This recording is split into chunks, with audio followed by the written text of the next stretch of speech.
కోట్ల రూపాయల విలువైన స్థలాలను నిర్వాసిత గ్రామాలకిస్తే వాటి పనులను ఆపించిన ఘనత కాకాని గోవర్ధన్ రెడ్డి అని సర్వేపల్లి ఎమ్మెల్యే సోమిరెడ్డి చంద్రమోహన్ రెడ్డి ఆరోపించారు.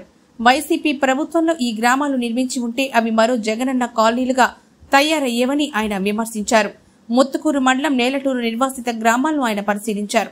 ముత్తుకూరు మండలం బ్రహ్మదేవి పంచాయతీ మాదరాజు గూడూరు సమీపంలో నిర్మిస్తున్న నేలటూరు నిర్వాసిత గ్రామాన్ని సర్వేపల్లి ఎమ్మెల్యే సోమిరెడ్డి చంద్రమోహన్ రెడ్డి పర్యటించారు. ఎమ్మెల్యే సోమిరెడ్డితో పాటు నెల్లూరు రూరల్ టీడీపీ నాయకులు కోటరెడ్డి గిరిధర్రెడ్డి, బీజేపీ జిల్లా అధ్యక్షులు వంశీధర్ రెడ్డి ప్రాంతాన్ని పరిశీలించారు. ఈ సందర్భంగా నిర్మిస్తున్న ఇంటి పనులను అలాగే ఇప్పటికే పూర్తయిన ఇళ్లను వారు పరిశీలించారు.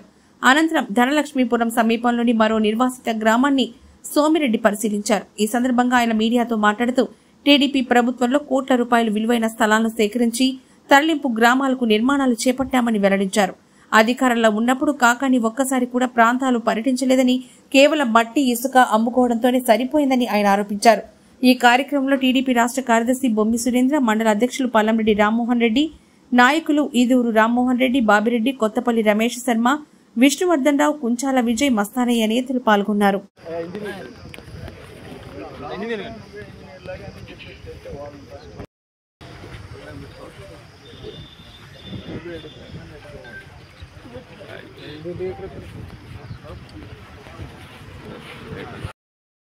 ఈ power projects, coal based power projects వల్ల వచ్చే కాలుష్యం వల్ల ఆ కాలనీలు షిఫ్ట్ చేయటం, గ్రామాలు షిఫ్ట్ చేయటం, అందులో నేలటూరు పాలెం, నేలటూరు ఊరు, నేలటూరు ఎస్సీ కాలనీ, వీటన్నిటి కోసం ఇక్కడ మొత్తం ధనలక్ష్మీపురంలో 171 ఇళ్ళు, మాదరాజుగూడూరులో 309 ఇళ్ళు, మాదరాజుగూడూరులో ఇంటికి 30 అంకణాలు, ఇక్కడ ధనలక్ష్మీపురంలో ఒక్కొక్క ఇంటికి 25 అంకణాలు, మళ్ళీ ఒక్కొక్క ఇల్లు 680 చిల్లర అడుగులు, అంటే 9.7 అంకణమ్స్, 9.7 అంకణాలు. ఈరోజు ఇక్కడ ధనలక్ష్మీపురంలో ధనలక్ష్మీపురంలో అంకణం 2 లక్షలు ఉంది.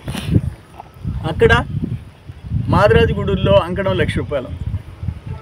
వీళ్ళు ఒక్కొక్క ఇంటికి గవర్నమెంట్ 16,80,000 అంటే 17 లక్షలు పెట్టి కన్స్ట్రక్షన్ చేయిస్తున్నాం. 17 లక్షలు ఇక్కడైతే ధనలక్ష్మీపురంలో అయితే ఆ స్థలం ఇంచుమించు 50-60 లక్షలు ప్లస్ ఇళ్ళు 20 లక్షలు, ఒక్కొక్క ఇంటికి 70 లక్షలు ఇక్కడ వాల్యూ. అక్కడ ఇళ్ళు 17 లక్షలు ప్లస్ స్థలం 30 అంకణాలు, ఇంచో 30 లక్షలు, అక్కడ 50 లక్షలు. ఇక్కడ ఒక్కొక్క ఇంటి వాల్యూ ఈరోజు 70 లక్షలు. ఈరోజు జగన్మోహన్ రెడ్డి గ్రామాల్లో 9 అంకణాల స్థలం ఇస్తున్నాడు, జగనన్న కాలనీ అని చెప్పి ఇంత లాభం చెప్పుకొని. పట్టణాల్లో, అర్బన్ ఏరియాస్, మున్సిపాలిటీస్లో, కార్పొరేషన్స్లో 6 అంకణాలు ఇస్తున్నాడు. ఇక్కడ 9.25 అంకణం కట్టుబడి, 9.25 అంకణం కాలనీ, 30 అంకణాలు, 25 అంకణాలు. ఇది 102 కోట్ల రూపాయలు కట్టుబడి, 102 కోట్ల రూపాయలు కట్టుబడి. ఈరోజు ఇళ్ళ స్థలాల వాల్యూ 220 కోట్లు. ఈరోజు నేలటూరు వాళ్ళకి ఆ గ్రామం షిఫ్ట్ చేసినందువల్ల వీళ్ళ వాల్యూ ఆఫ్ ఈ కాలనీస్ ఎంతో తెలుసా? 322 కోట్లు. 322 కోట్లు. ఇదేనా తప్ప?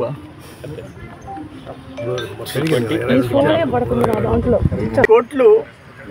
ఈ వాల్యూ ఆఫ్ ల్యాండ్ ఒక్కొక్క ఎకరా, ఇక్కడైతే ఎకరా 8 కోట్లు, అక్కడైతే ఎకరా దాదాపు 4-5 కోట్లు.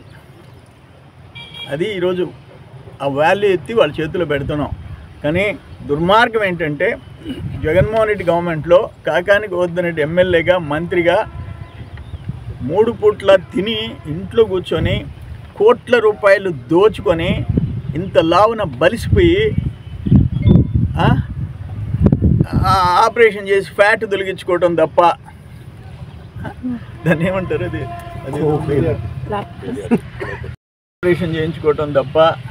అరే పేదోళ్ళు ఆడ కాలుష్యంలో నలిగిపోతున్నారు. ఇంత ల్యాండ్ అక్వైర్ చేసి శాంక్షన్ చేసి 102 కోట్లు శాంక్షన్ చేసి పని మొదలు పెడితే నువ్వు ఎట్టా ఆపుతావయ్యా అని అడుగుతున్నా నేను. ఏ విధంగా నీకు మనసు వస్తుంది అని చెప్పేసి అడుగుతుండా. అంటే వాళ్ళు మాత్రం ఈ ఇంట్లో కూడా ఉండేదానికి లేదా? నువ్వు కానీ కట్టించుంటే డెఫినెట్గా మరో జగనన్న కాలనీ అయి ఉండేది, మరో జగనన్న కాలనీ కట్టించుండేవాడికి. ఒక వాల్యుబుల్ సైట్ కొన్నాం, ధనలక్ష్మీపురం, మాదిరాజు గూడూరు, ఒక బ్యూటిఫుల్ సైట్ కొన్నాం. 2 లక్షలు అంకడం అంట మాదిరాజు ధనలక్ష్మీపురం. అక్కడ ₹1,00,000 అంకడం అంట, వాళ్ళకి ఇస్తున్నాం. ఇది ఊహించని పరిణామం. అన్నీ మా టైంలో చేసాం, శాంక్షన్ చేయించాం, ల్యాండ్ అక్వైర్ చేసాం. 102 కోట్ల రూపాయలు, 102,80,00,000 కన్స్ట్రక్షన్కి హ్యాండ్ ఓవర్ చేసాం. మంచి క్వాలిటీ వర్క్ జరుగుతూ ఉంది. కానీ 6 ఏళ్ళు అయిపోతే అయ్యను తుప్పు పట్టడం ఇటువంటివి జరుగుతాయిగా.